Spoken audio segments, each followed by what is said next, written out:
ہم تمہیں بہت بڑا عہدہ دے دیں گے۔ حضرت کعب بن مالک فرماتے ہیں اب میری چیخیں نکلی، اب میں تڑپ کے رویا، میں نے وہ اس کا خط پکڑا اور جلتے ہوئے تنور میں ڈالا اور مسجد نبی میں سر سجدے میں رکھ کے میں نے کہا اے اللہ، میرا ایمان اتنا ہی مشکوک ہو گیا ہے کہ کافر کہتے ہیں میں ان کے ساتھ مل جاؤں گا۔ اے اللہ، میرا ایمان اتنا مشکوک، کافر سمجھنے لگے ہیں کہ میں مسلمانوں کو چھوڑ کے ان سے اتحاد کروں گا۔ یہاں لوگ کہتے ہیں ہم نے پریشر کے لیے ان کو ساتھ ملایا ہے، ہم نے پریشر کے لیے کافر سے سمجھوتا کرو گے، اپنے بھائی پر ظلم کرنے کے لیے بے ایمانوں کے ساتھ دوستی کرو گے۔ حضرت کعب بن مالک فرماتے ہیں میں نے تندور میں ڈالا، میں تڑپ کے رویا، میں نے کہا اے اللہ، میرا اتنا امتحان نہ لے کہ کافر سوچنے لگے کہ میں اسے سمجھوتا کروں گا۔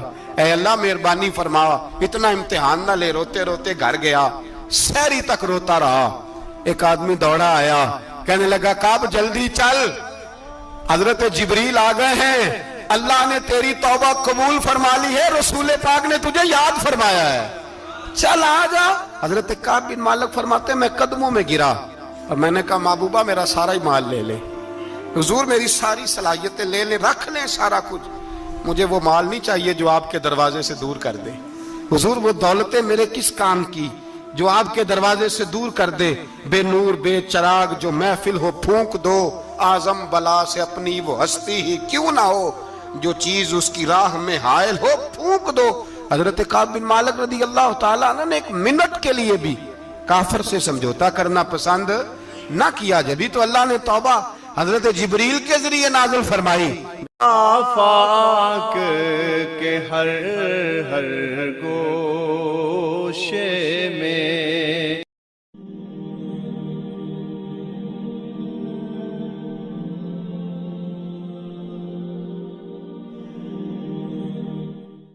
ویکھے ایڈے نصیب کتھوں تتڑی دے، او میرے وچ ویکھن دے، ویکھے غلام فریدا او بوے یار دے مریے، پامیں ویکھے یا نہ ویکھے۔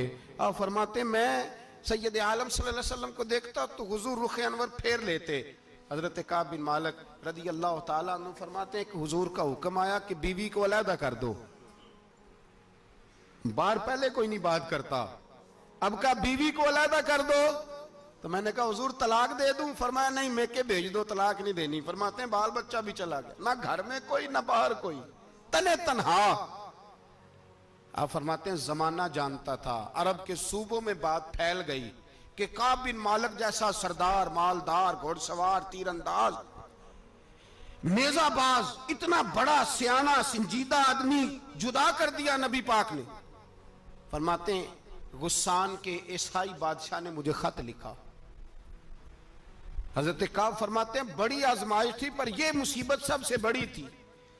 غسان کے عیسائی بادشاہ نے خط لکھا، اس کا آدمی مجھے ڈھونڈتا پھرتا مدینے میں، میں ملا تو خط اس نے مجھے دیا۔ خط میں یہ نہیں لکھا تھا کہ کافر ہو جاؤ معاذ اللہ، یہ نہیں لکھا تھا عیسائی ہو جاؤ، اس نے خط میں لکھا کہ کعب ہم نے سنا ہے تمہارے نبی نے تمہیں چھوڑ دیا، ناراض ہو گئے، تم تو اس قابل تھے کہ صوبے کے گورنر بنائے جاتے، تم تو بڑے عہدے کے قابل تھے، تمہاری تو شہرت ہے سارے علاقوں میں، تم آ جاؤ ہمارے پاس، ہم تمہیں بہت بڑا عہدہ دے دیں گے۔ حضرت کعب بن مالک فرماتے ہیں اب میری چیخیں نکلی، اب میں تڑپ کے رویا، میں نے وہ اس کا خط پکڑا اور جلتے ہوئے تنور میں ڈالا اور مسجد نبی میں سر سجدے میں رکھ کے میں نے کہا اے اللہ، میرا ایمان اتنا ہی مشکوک ہو گیا ہے کہ کافر کہتے ہیں میں ان کے ساتھ مل جاؤں گا۔ اے اللہ، میرا ایمان اتنا مشکوک، کافر سمجھنے لگے ہیں کہ میں مسلمانوں کو چھوڑ کے ان سے اتحاد کروں گا۔ یہاں لوگ کہتے ہیں ہم نے پریشر کے لیے ان کو ساتھ ملایا، ہم نے پریشر کے لیے کافر سے سمجھوتا کرو گے، اپنے بھائی پر ظلم کرنے کے لیے بے ایمانوں کے ساتھ دوستی کرو گے۔ حضرت کعب بن مالک فرماتے میں نے تندور میں ڈالا، میں تڑپ کے رویا، میں نے کہا اے اللہ، میرا اتنا امتحان نہ لے کہ کافر سوچنے لگے کہ میں اسے سمجھوتا کروں گا۔ اے اللہ مہربانی فرما، اتنا امتحان نہ لے۔ روتے روتے گھر گیا، سحری تک روتا رہا۔ ایک آدمی دوڑا آیا، کہنے لگا کعب جلدی چل، حضرت جبریل آ گئے ہیں، اللہ نے تیری توبہ قبول فرما لی ہے، رسول پاک نے تجھے یاد فرمایا ہے، چل آ جا۔ حضرت کعب بن مالک فرماتے میں قدموں میں گرا اور میں نے کہا محبوبہ میرا سارا ہی مال لے لے، حضور میری ساری صلاحیتیں لے لیں، رکھ لیں سارا کچھ، مجھے وہ مال نہیں چاہیے جو آپ کے دروازے سے دور کر دے۔ حضور وہ دولتیں میرے کس کام کی جو آپ کے دروازے سے دور کر دے؟ بے نور بے چراغ جو محفل ہو پھونک دو، اعظم بلا سے اپنی وہ ہستی ہی کیوں نہ ہو، جو چیز اس کی راہ میں حائل ہو پھونک دو۔ حضرت کعب بن مالک رضی اللہ تعالیٰ عنہ نے ایک منٹ کے لیے بھی کافر سے سمجھوتا کرنا پسند نہ کیا، جبھی تو اللہ نے توبہ حضرت جبریل کے ذریعے نازل فرمائی۔ میرے بھائی یہاں منٹ پہ سمجھوتا ہے، منٹ پہ بڑا رولا ڈالتے ہم، بڑا شور ہے چائنا کی دوستی، چائنا کی دوستی۔ چائنا جیسے کہے برما کی حکومت ویسے کرتی ہے، اس کا در اثر اور رسوخ ہے ان کا۔ آپ نے کیوں نہیں ان سے کہا کہ ان کو منع کریں؟ میں چائنا کی بات نہیں چھیڑنا چاہتا، ورنہ میں اس پر بھی کچھ باتیں عرض کروں کہ وہ جو آپ کے ان ساتھ ان کی دوستی ہے اس کا پس منظر کیا ہے۔ یہ تو چائنا میں بسنے والوں سے پوچھو نا، جہاں مسجد بنانا بڑا مشکل ہے، جہاں نماز پڑھنا روزہ رکھنا بڑا مشکل ہے، کاہے کی دوستی، کس طرح کی دوستی؟ قرآن مجید نے بیان کر دیا، کافر تم سے راضی نہیں ہو سکتا حتی تتبع ملتہم، جب تک تم ان کے دین کی پیروی نہ کرو۔ اتنی دیر کافر راضی ہو سکتا تو مسلمان کیسے راضی ہو جاتا ہے؟ بھائی میرے مصطفیٰ کریم سید عالم صلی اللہ علیہ وسلم کی امت کے جو اجزاء ترکیبی جو بنائے امت قرآن نے بیان فرمائے، ان میں پہلا یہ ہے کہ اشداء علی الکفار، مسلمان کافر پر سخت ہوتا ہے، اور دوسرے نمبر پہ فرمایا رحماء بینہم، آپس میں رحم دل، آپس میں۔ اقبال نے اس آیت کی تفسیر کی تو دو مصروں کے اندر شعر میں مضمون ہی پرو کے رکھ دیا، کہنے لگے ہو ہلکا یاراں تو بریشم کی طرح نرم۔ کس طرح؟ ریشم کی طرح۔ ہو ہلکا یاراں تو بریشم کی طرح نرم، رزم حق و باطل ہو تو فولاد ہے مومن، رزم حق و باطل ہو تو پھر فولاد بن کے نکلے، پھر منت سماجت نہ کرے اقوام متحدہ آئے تو فلاں آئے تو فلاں آئے، فولاد ہے مومن۔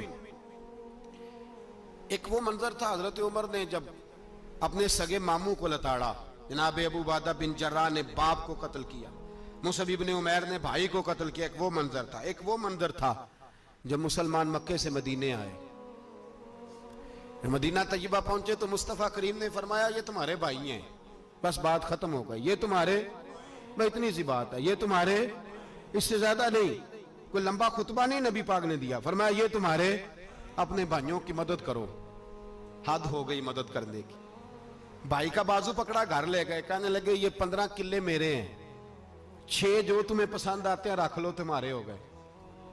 گھر کا سامان بستر رضائیاں تک نکال کے دروازے کے اندر رکھے، بھائی سے کہا یار جو تجھے اچھا لگتا ہے رکھ لے، آدھا تیرا آدھا میرا۔ یہاں تک ایک وہ موقع جب اشداء علی الکفار، ایک یہ موقع رحماء بینہم، صحابہ کرام علیہم رضوان میں سے کسی کے پاس 2 باغ تھے، ایک میں کھجوریں زیادہ پکی ایک میں کم پکی، جب وہ اپنے بھائی کو دینے لگا تو اس نے کہا تجھے رسول اللہ نے میرا بھائی بنایا ہے، تجھے وہ والا باغ دوں گا جس کی کھجوریں زیادہ پکی ہوئی ہیں، وہ والا باغ دوں گا کھجوریں زیادہ پکی ہوئی۔ اور یار تاریخ عالم نے یہ نظارہ نہیں دیکھا کہ وہاں سے ایک شخص آیا غریب ہے رشتہ نہیں ملتا، یہاں ایک شخص نے کیا کیا، اس کو اپنے خاندان سے اپنے گھر سے رشتہ بھی دیا، کہا بھائی ہے اس کو یہاں بسانا ہے، رکھنا ہے، لانا ہے۔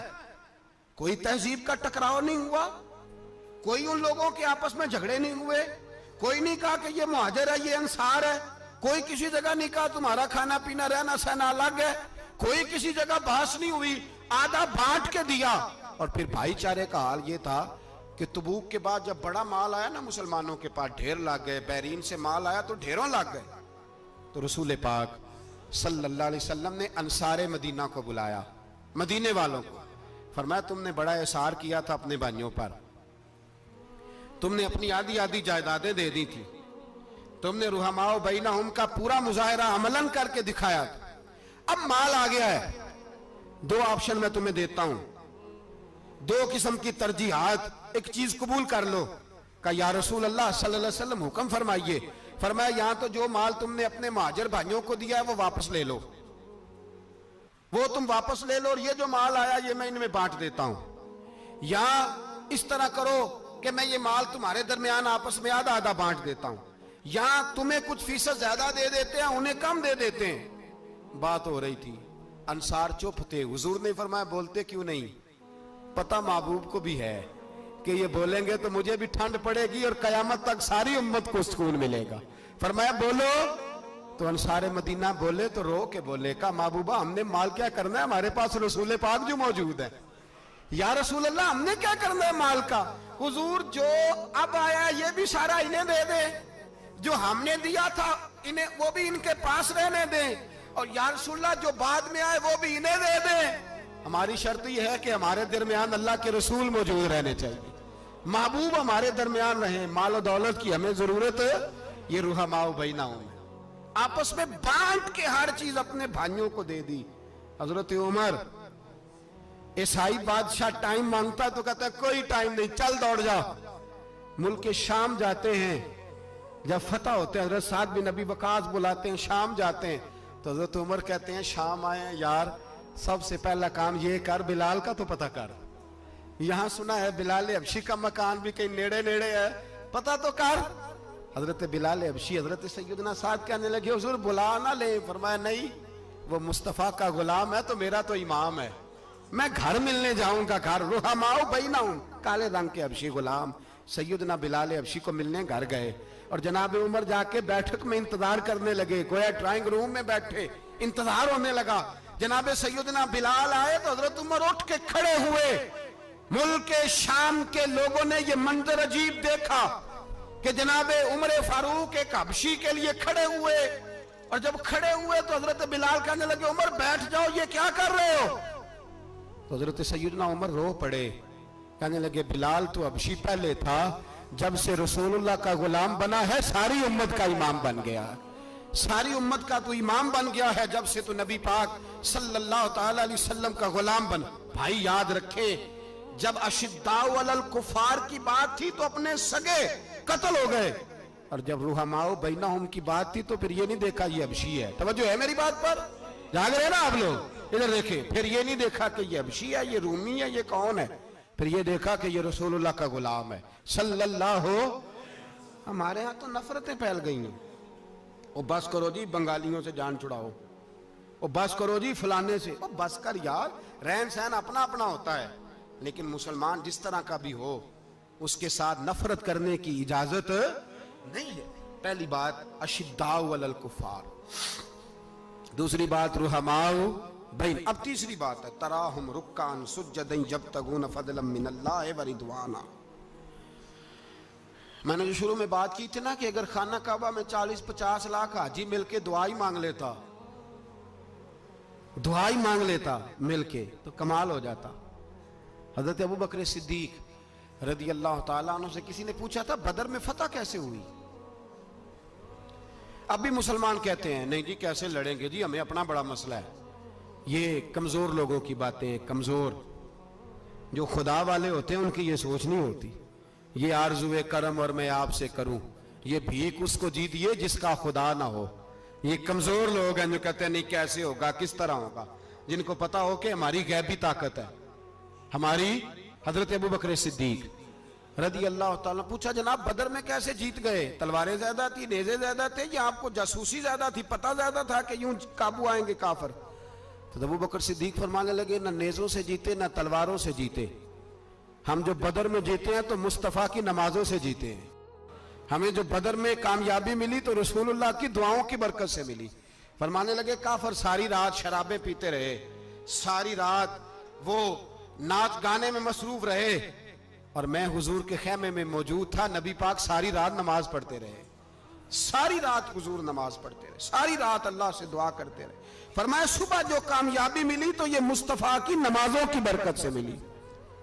ایک بزرگ کی میں بات سن رہا تھا, وہ کہہ رہے تھے اب نمازیں عبادتیں ریاضتیں بعد میں کرنا, پہلے جہاد کرو. کہہ رہے تھے اب نکل کر خانقاہوں سے ادا کا رسم شبیری, عبادتیں ریاضتیں تلاوتیں درود بعد میں ہوگا, پہلے جہاد. تو میں نے کہا صاحب عبادتیں تلاوتیں درود ہو کہاں رہا ہے, پہلے وہ جگہ تو بتائیں. خانقاہوں پہ تو عرس ہو رہا ہے, سال کے بعد ڈھول لگ رہا ہے. وہ جو زمانہ تھا نا کہ خانقاہ شریف پہ شام تک قرآن مجید ختم ہوگا, فجر کے بعد 50,000 درود پڑھا جائے گا, وہاں لوگ آئے ہیں تو وہاں ذکر کرتے کرتے لوگ اس قدر مست ہوئے کہ انہیں ہوش ہی نہیں کہاں کہ کہاں گئے. وہ تو دور ختم ہو گیا. اب کہاں ہے خانقاہ میں؟ اب تو نظر نیاز رہ گئی، ختم شریف رہ گیا، عرس پاک رہ گیا، باقی تو معاملہ ختم ہے. وہ کہاں گیا معاملہ سارا؟ بھائی دعائیں التجائیں. شہاب الدین غوری سے پوچھا جناب فتح کیسے ہوئی؟ کہنے لگے خواجہ معین الدین اجمیری کی دعاؤں کی برکت سے. فرماتے ہیں بابا دعا مانگتا تھا، ہم جہاد کرتے تھے، اللہ کامیابی دے دیتا تھا. بھائی وہ عبادت، وہ ریاضت، وہ مسلمان جو رات کو اپنے رب کو منا لیا کرتا تھا، وہ اپنی عبادت کے زور پر اللہ تبارک و تعالیٰ کی بارگاہ میں آہو زاری. حضور نے فرمایا الدعاء صلاح المومن، دعا مومن کا ہتھیار ہے. دعا مومن کا، بول کے بتانا ہے، دعا مومن کا.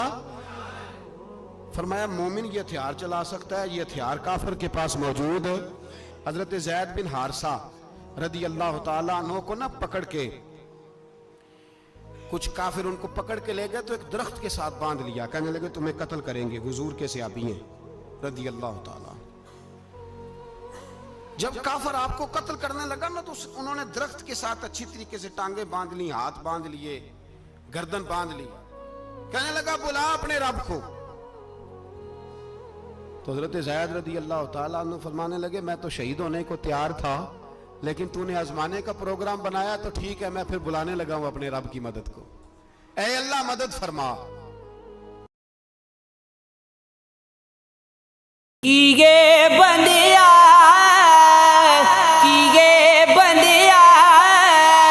تیری میری یار دی سارے کمڑ کیری جھوٹے سارا سچ دنیا دا، جھوٹے سارا سچ دنیا دا، رب دا رستا مٹی تیری، رب دا رستا